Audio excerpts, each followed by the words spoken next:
No Cap Sports. It's your man Josh Crawford, your resident, long-time suffering New York Jets fan, unfortunately. NFL draft season coming up on us, and my New York Jets sitting in possibly the most disappointing 2 year stretch that we've recently undergone with the Aaron Rodgers era coming to an end recently last week. Crazy to see that happen with the level of expectation that we had coming in and the perpetuity that we saw in the field those past 2 years. It just leaves me definitely in a precarious situation. Like I said, long time suffering Jets fan, and for the past 2 years to be very much in competition for the worst 2 year stretch in terms of expectations to reality on the field. That just says a lot about just the state of is organizational dysfunction that my favorite team currently goes through. But it's Black History Month. We shall overcome. And we got the seventh pick in the draft. We got a new GM, got a new head coach. We still got talent on the roster. And my man Nick tasked me with seeing what are some viable quarterback options for 2025 and going forward for the New York Jets. Now, off the bat, to being upfront with y'all, do any of these names or options particularly give me any cause for excitement or really get me out of my seat? No. But we do have some potential high risk, high reward plays that, with the talent that we currently have on the roster with Garrett, Sauce, Quentin Williams, some steadfast QB play could get this team to the playoffs, break the longest playoff drought in the NFL, and be a team that could compete in the AFC East. So that's all we're looking for. And again, with the level of disappointment that we've had since I've been a Jets fan over a decade and a half, close to 2 decades now, the floor is the floor. So we can't get much worse than what we've had recently. First one for me, I don't want to jump out there with the one that's too obvious. We will get to that one, but Jackson Dart. This is a guy that was a Senior Bowl riser. We've seen what he could do at USC and at Ole Miss. He's a guy that had over 4,000 yards last year, 29-6, and a touchdown interception ratio. Again, this is a guy that he looks the part of a traditional NFL quarterback. We've seen a guy like Jaden Daniels have success in that flood the field, 5 out kind of system that Lane Kiffin likes to run at Ole Miss. And don't forget, crazy as it was, Lane Kiffin was an NFL head coach at one point. So you would have a guy that has a different level of preparedness for that next level than a guy coming out of a system that was purely only for college production. Again, so we've seen, Jackson Dart, again, a guy that's had high level production for most of his college career, but also a guy that has the arm talent to make all of the throws, has the arm talent to throw guys open in the tight windows. And the way that the 2024 tape looks like him is a guy that's a high level processor and somebody that can really think the game and somebody that can, make NFL reads day one, which I believe he can do. So at 7, do you want to take Jackson Dart? But again, you would have said the exact same thing about Bo Nix going to Denver at 10 last year, and look how that turned out. So we have a little bit of time left before the draft. You don't want to make a mistake of trying to trade back for Jackson Dart and then he gets drafted before you. But 7 still would be a little rich for my blood. But if Aaron Glenn, our new GM, our new staff gets in there, really identify Jackson Dart as a guy that can be a face of this franchise, which I'm not disagreeing with, you take your guy at 7 and you push all your chips in, especially with the lack of options that you currently got on the roster. Shout out Tyrod Taylor. But again, if you believe that this is your guy, go get him. And I do believe this is a guy that has the potential to be the guy, a B tier starting quarterback in the NFL. So again, if that's somebody you believe that you can get, because you're not going to get Cam or Shador at 7, go get Jackson Dart. Next one, the name that's getting the most attention, the most highly plugged connection that's out there, quarterback Justin Fields. He's a guy that's gotten a bad rep in his professional career, from my opinion. This is a guy that I wanted just to draft out of Ohio State in 2018 because we just haven't had a quarterback, again, since I really have been a Jets fan, that's had a level of mobility that bring that extra element to NFL offense. And with the way that the league is going, you look at the top 4 QBs right now. Got a Burrow, got a Josh Allen, you got a Mahomes, you got a Lamar. Mobility is almost a necessity for any type of high-level NFL team. You even look at a guy like Jaden Daniels that took the lead by storm and took the Commanders from one game away from the Super Bowl. There's stuff that you cannot game plan for with a quarterback that can consistently beat an edge rusher and turn that corner and make something out of nothing. He's done it almost better than any other quarterback since he got into the league. you look at his tenure with the Steelers recently, 2024, 4-2, 10-1 touchdown interception ratio. Again, whether it's the upper level tier management call with the Steelers or they say we paying Russell Wilson all this money, we're gonna play him. I think Justin Fields has been a guy that if you surround him with a decent amount of talent, he's able to go and produce at the NFL level. So again, outside of what I think of Justin Fields as a passer and a guy that I think can contribute independently, you also got to look at the relationship that he has with Garrett Wilson, a guy that he played with at Ohio State, and the sadness of our organization recently and the dissatisfaction that I could imagine Garrett Wilson have. That could probably be the best play to make sure that you secure your franchise wide receivers. I don't know, man. I just figure I just do whatever, you know, whatever. Go about my day, however, be where my feet at, you know. Yeah, I think Justin Fields, like I said, I was a big fan of Justin Fields in 2018. I think the Jets should have drafted him then. Obviously, if we can get him for a little bit of the on the cheap right now, this is a low risk, high reward play. This has been a highly tagged. This has been one of the hottest links between the Jets and their QB options in 2025 that's not on the roster. And again, I think that probably is the best option out there, the option that I would be most excited about, but also the option that offers the most amenable path to success for a new head coach in Aaron Glenn. Number three, one of them significantly less excited about, but could offer that tenable bridge between what the next year looks like and 2026 and beyond. Kirk Cousins.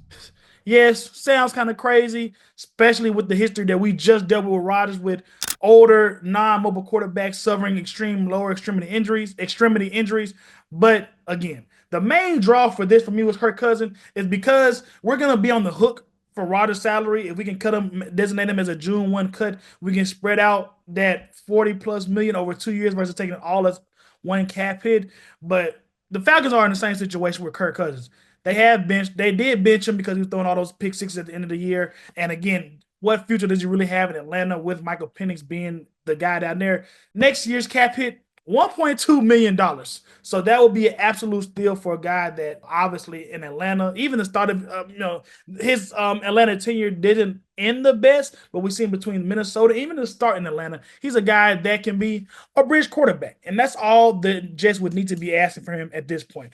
If you evaluate Kirk Cousins' play style, he looks remarkably similar to somebody that Aaron Glenn just finished propelling to two successful playoff runs have got the best football out of him of his life in Jared Goff.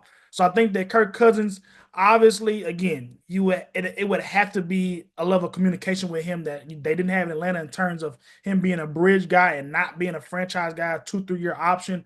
But I do think that he's a guy that could be a substantial upgrade for whether it's Fields or Tyrod Taylor or Jordan Travis. He is a guy that could provide a jump and play and just give a level of competitiveness to that locker room that, guys like Sauce, guys like Quentin and DJ Reed, you don't have a great defense like that, although the defense slacked off a little bit at the end of last year. You don't have a great defense like that and continue to just filter in mediocre quarterback play and expect those guys to stay. So outside of what Kirk Cousins himself provides to the Jets, I think that it would just signal a reignition to commitment to winning, and I think that's important for just the morale of the fan base, me, but also securing the futures of some of your foundational stars on defense. Outside of that, we can home and ponder, but Jets' new senior football advisor Rick Spielman did have ties to Kirk Cousins in his Minnesota tenure, so there is some connectivity there for you.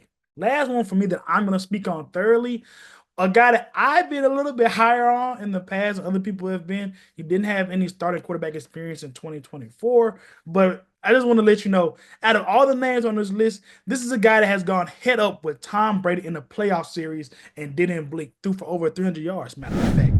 Taylor Heineke. Let her cook. Okay. Yeah, you could have read about this guy and his tenure with Washington.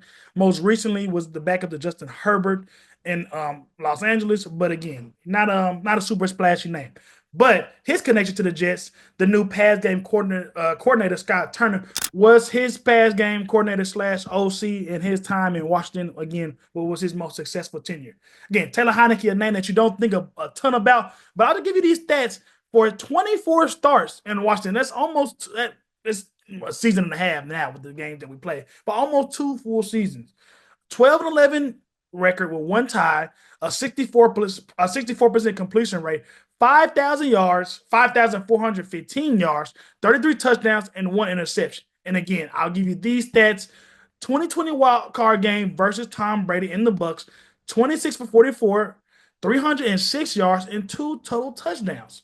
So again, this is a guy that obviously 2021, almost half a decade ago, but this is a guy that's played some high level football, has a lot of experience as a full time starter. And again, this is a guy that, with him just coming off a backup role, I think would be most amenable to knowing that he is a bridge guy. And also, a la Ryan Fitzpatrick, would be able to provide a level of mid tier quarterback play with a chance of some high upside of some stuff that that he could tap into his Washington days. So, Taylor Heineke, for me, a guy that's flying a little bit under the radar that you're not seeing a ton of connection to with the Jets right now. But I do think that he could be a guy that can provide what the Jets need in terms of a calm, collective leader back there in the pocket, but also somebody that offers some upside that may not be, there's not a ton of out there on the market. Again, you look at a guy like Sam Darnold, I don't believe that's happening. You look at some of the other quarterback options like a Derek Carr, I really hope that doesn't happen. But I think that, again, Taylor Heineke is a guy that doesn't have recent starting quarterback experience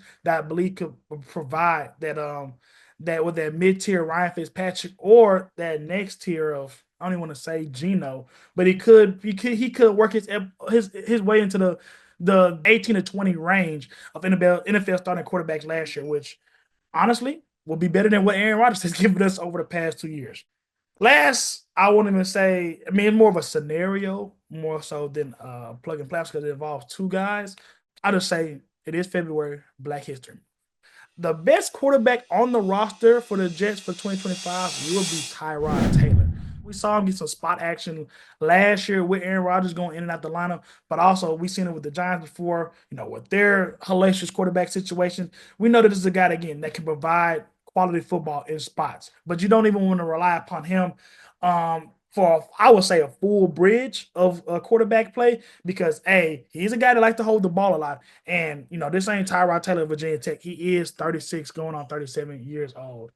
But the play for this would be Black History Month, y'all. You would play Tyrod Taylor for 2025 and obviously rotate, whoever you have on a roster with your low end sign, thing like that based on when he gets hurt. But you would draft one Jalen Milroe from Alabama. Can't believe I even said that out loud. Yes, Jalen Milroe, Alabama, definitely not a pristine passer. We've seen him at the Senior Bowl, and he struggled to really, hone in on his arm and his accuracy, things like that. But just the level of explosiveness that he has at the quarterback position, like I talked about earlier, the importance of mobility in its ever increasing role in NFL offenses, tush pushes, things like that. You're not going to get a more explosive athlete in general out of the draft than Jalen Milroe. Again, we know about his up and down tenure at Alabama. We saw what he did with DeBoer in terms of getting an early start, but just not being super sustainable towards the end of the season. But again, this will really be a play on upside, high risk, high reward type of thing. And again, for what we got on the roster and the current trajectory of our franchise, what do you get out of playing it in the middle and playing it safe? I think that if you get a guy like Jalen Milroe and you tailor his development for what works best for him. You don't throw him out there immediately. You give him a year to develop under, whether it's Tyrod or whatever mid-tier, bridge quarterback that you give him. You give him a year to, get more accurate, to learn the NFL system, to kind of get the pace of the game, to make sure that he's a guy that you don't ruin his development a la David Carr by throwing him immediately under the fire, where everybody and their mama knows that this is not a guy that could be ready for that smoke right off the bat. But I think that if a year of Jalen Milroe in the NFL system, in the NFL offensive coordinator's room, and just learning the game and learning the best way that he can impact the game, you can see an outside Justin Field impact to where his legs are so dynamic. It makes a lot of reads easier for him in the passing games. Opens up a lot more windows for him, throwing the ball and things like that. So there it is. The bleak future of Jets quarterbacking for 2025 and beyond. Now, there obviously are some wild cards that I did not mention. I didn't feel like either, hey, this is my segment, so I wasn't the biggest fan of them, or I just didn't believe they need to be fleshed out fully. You got your Russell Wilsons, you got your Daniel Joneses, you got your Jameis Winstons, who, if he knows what's good for him, he'll stay on TV. I believe I can drive this bike. I think about it every night and day. I just almost ran over a horse today. You got your Carson Wentz, and you got shout out to homeboy TJ. You got your Derek Carrs. So if any of those names end up being the Jets starter for 2025, I wouldn't be shocked per se, but the 5 or 6 options that I laid out would definitely be my preferable path to seeing Gang Green get back to some level of competency in 2025 beyond. So no cap, y'all heard the bleak future that the Jets have at quarterbacking, but despite that, it's still a huge media market. People still recognize the brand. Fireman Ed, all this good stuff. And I think if we can get one of these options to take off, you can receive the return of the Jets to the playoffs and breaking, I believe it's the longest North American playoff drought in our country. So it's your boy Josh Crawford, longtime suffering Jets fan, but I laid out some options here that I believe could bring us back to the promised land.